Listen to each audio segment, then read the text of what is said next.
Ash's Snorlax is a beast. He's able to go toe-to-toe with some of the strongest trainers in his entire universe, and he may be one of Ash's strongest Pokemon of all time.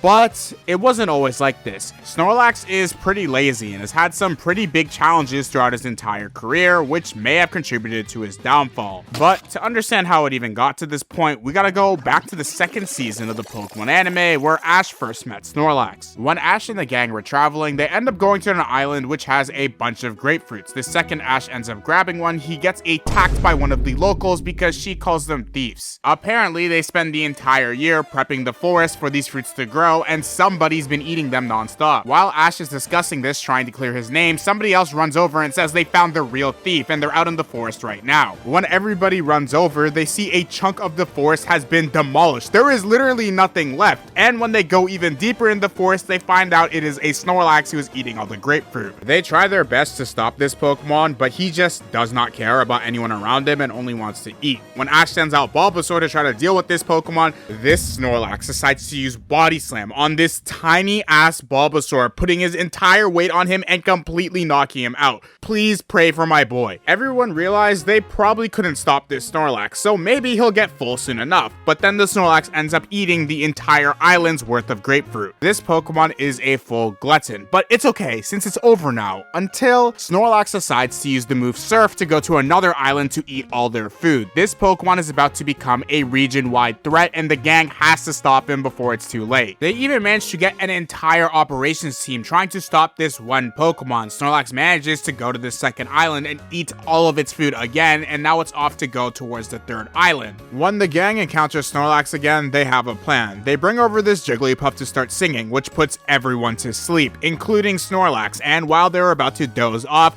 Ash used this as an opportunity to send out Pikachu, attack Snorlax, and throw a Pokeball at him, catching this Pokemon. Ash managed to catch this behemoth, adding him onto this team. Even though he basically destroyed 2 islands, it was all worth it in the end.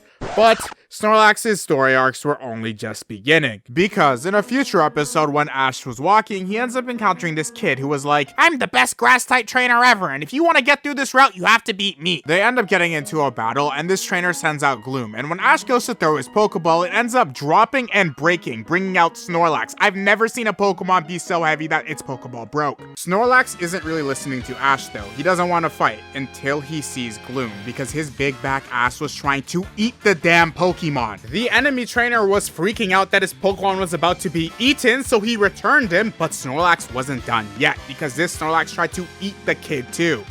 Listen, kid, I don't mind being beaten by a Pokemon, but I'm not gonna stand around and get eaten by one. The battle got postponed and the kid started to run away. It was clear Ash had no control over his Pokemon. The worst part about all of this is that Snorlax's Pokeball is still broken, and there's no way to return Snorlax, so they gotta try to bring Snorlax all the way to a Pokemon Center to fix the Pokeball. Now, I love Snorlax. He's a jolly guy, and he can eat as much food as he wants, but the one problem is they had to drag him all the way over to the Pokemon Center because he did not want to walk. The only thing that would motivate him is food, and Ash even had to dress up as an apple so Snorlax would follow them around. They end up getting the Pokeball fixed, Ash is able to return Snorlax, and overall it may kind of seem like Snorlax is a big burden on Ash's team. Even Ash decided to replace him for Tauros, since when he was trying to enter the Orange Islands tournament with Snorlax, he was just falling asleep and didn't want to battle, and we definitely did not want a Charizard Part 2, so we just decided to use Tauros instead. Everything was looking pretty down for Snorlax. He was starting to look like a gag character that Ash would never use. But that all changed in the Johto season, where there was this sumo wrestling contest that Ash wanted to enter, and there was a Feraligatr going crazy who always won it. The prize for this contest was a King's Rock and unlimited Pokemon food. So Ash decided to bring Snorlax to this competition after not using him for a while to see if he'll finally be able to prove himself, and he definitely did. Snorlax broke the scale during the weigh-in, and he had no trouble through his early rounds of this tournament. The Feraligatr was in the opposite side side of the bracket, and he had his own sumo wrestling matches, but he kept on advancing. The finals was Feraligatr versus Snorlax. When the battle began, Feraligatr went in for an attack, but Snorlax was so clumsy he ended up dodging all the attacks. Feraligatr went back in, and he continuously was punching Snorlax's stomach, trying to push him out of the ring, and everybody thought Snorlax was cooked. When Feraligatr was about to win, all Snorlax did was take in a deep breath, and he sent Feraligatr flying from his sheer body weight.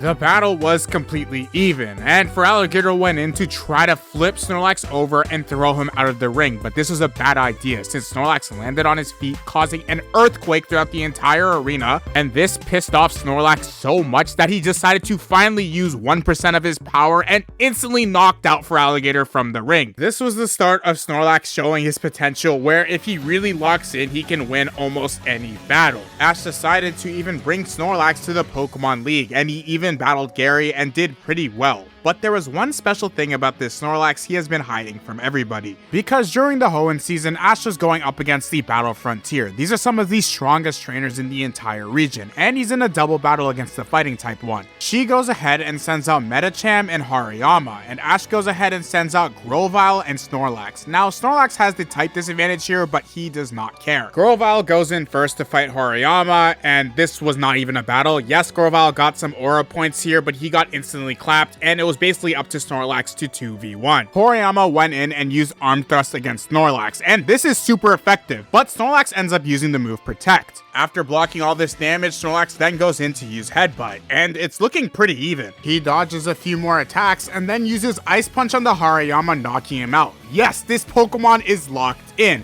The next Pokemon though is Medicham, and Snorlax again is at a disadvantage, but this is where Snorlax shows us his secret ability he's been hiding for so long that only he has. Because so far Snorlax has used all 4 of his moves: Ice Punch, Headbutt, Protect, and Body Slam. Or so we thought, because in the middle of this battle he ends up using the move Hyper Beam. 5 moves totals, but that's not it, because then he uses the move Rest to heal himself. This is one of the only Pokemon that has used 6 moves simultaneously in the same battle. This Snorlax is just built different. Even when he's getting beat down by a Focus Punch by this Medicham, by one of the strongest trainers in this region, this Snorlax is just tanking it and uses the move Hyper Beam right in her face. He ends up ending the battle by using Body Slam on the Medicham, basically 1v2ing the entire battle and winning Ash the Battle Frontier Fighting Dojo. Ash was so proud of his Snorlax winning this battle with a type disadvantage, and even though Ash sent him back to Professor Oak's lab because apparently Snorlax has to eat over 600 pounds of Pokemon food per day, and I guess Ash can't handle all that, we do end up seeing him again during the Sinnoh saga, where near the end of the arc during the Sinnoh League, a bunch of Ash's previous Pokemon get scattered across the entire training grounds, and of course Ash's Snorlax is chilling in the kitchen. He ends up eating the entire supply of Pokemon food for the Sinnoh League, and the chefs even call Ash out for this, saying his Pokemon eats way too much, kind of like how the Dallas Mavericks told my goat Luca that he eats way too much and they traded him away. I am still not over this. Within the Sinnoh League, Snorlax didn't do that much, but it makes me think maybe he could have threw some hands with Tobias and knocked out a few Pokemon. Snorlax though, overall is the GOAT and even made a few appearances in Pokemon Journeys, but never really had a central ace role on Ash's team. He was more of like the background powerhouse. But if you want to know the lore of Ash's actual ace Pokemon, click the video on your screen because it's a banger. Thank you for watching and see you next time.